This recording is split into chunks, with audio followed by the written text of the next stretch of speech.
And now, it's time for another Dice Tower review with Tom Vasel.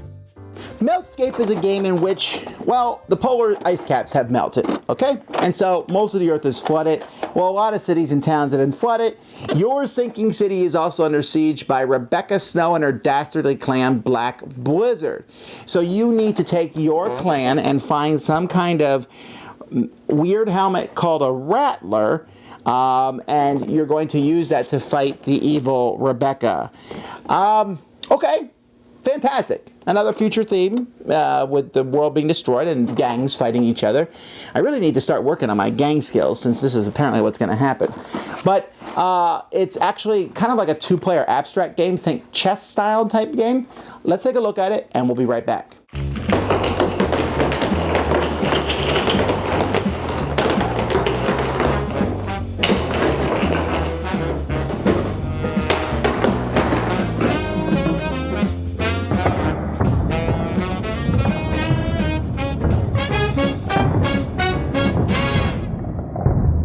Okay, here we have the board. You can see that the board, it's made up of these two pieces. The board is actually very good quality, the board itself. Then we have some pieces that you put, these pieces here are kind of just there to put out they're sunken buildings in the water. This is all water. This building's the most important building because it's where you're going to put the little helmets for each, I don't know, these mind-melding pieces. They go on the top here, and you'll place that in the middle. So there's a green one for the green team and a red one for the red team. And what your goal is to get your chief to one of these spots and then take that helmet and put it on his head and then get him, and they don't fit very well, and then get him to the opponent's land. If you do so, you will win the game. Now, let's talk about a little bit about these molds. I do not have any kind of molding skill. I am not a molder at all, but these, in my opinion, are really bad. The bike isn't horrible, but the people, they just, it's almost embarrassing looking at them. I feel bad, you know, for criticizing them, but they're really bad. And why is this punk here a head and all the rest are actual figures? I don't get it. But your goal is to use these pieces to capture your opponent pieces and make sure they can't get your chieftain. What you'll do on your turn is you will roll 2 dice. And you look at the rolls, and you must move 2 pieces these exact numbers, although you're allowed to move pieces back and forth, so the high numbers don't hurt you at all. You can move either a piece, or you can move these floating bridge hexes. These hexes here, which have like a raised circle so that they fit nice and neatly here. You can move these float around and they can move. They can even move on top of other floating bridge hexes.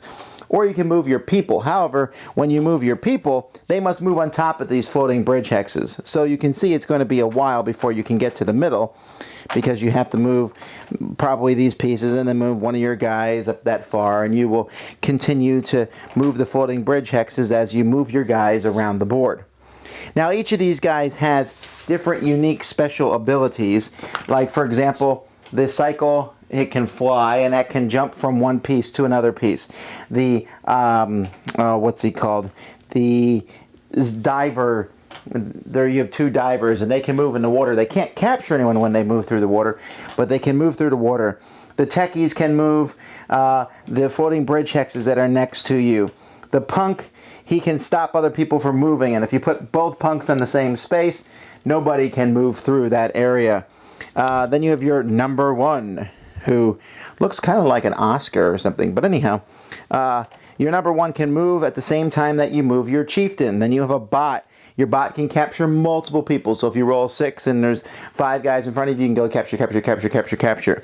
So you're trying to land on your opponent's pieces. Once your chieftain has this little mind-melding helmet, he'll be able to capture people who are next to him, which is good because he doesn't want them capturing him. And if he gets to the opponent's land, he wins. So I know that I'm simplifying the game, but really that's all there is to it. Each turn you're going to roll 2 dice.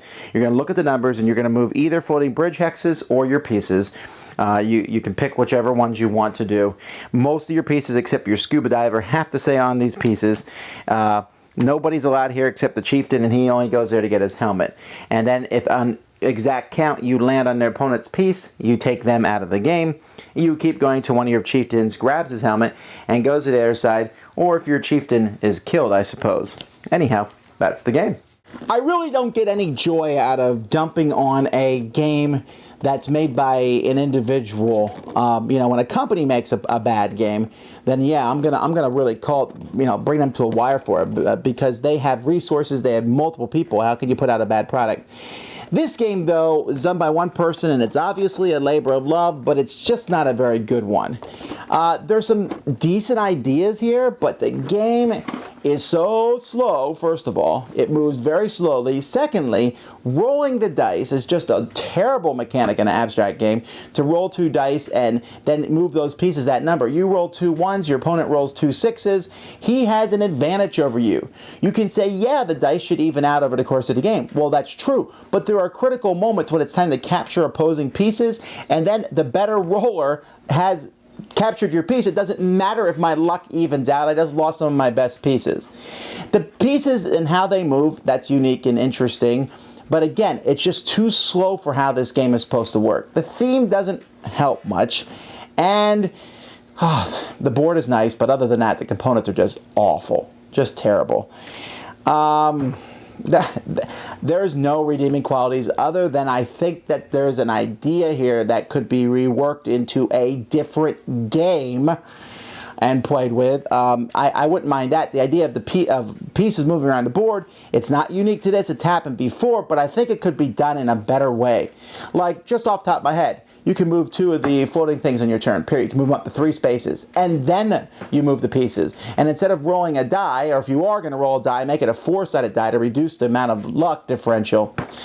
The way the pieces move, too, isn't that unique and interesting, and that number 1 following the chieftain around, just it makes for a lot of great jokes, as do the pieces. But I don't think that's what the designer intended. So I can't recommend this one really at all. Unfortunately, it wasn't fun, and it's not a very good production. So sadly, that's Meltscape. Thanks so much for watching the Dice Tower videos. Find more great videos and reviews, as well as our top-rated audio podcast at Dicetower.com. You can also find the latest board game news at Dicetowernews.com. I'm Eric Summerer, and you've been watching The Dice Tower. The Dice Tower is sponsored by Fun Again Games, the world's best game source. Fun Again Games has over 5,000 games available. Check them out at funagain.com. Shut the door!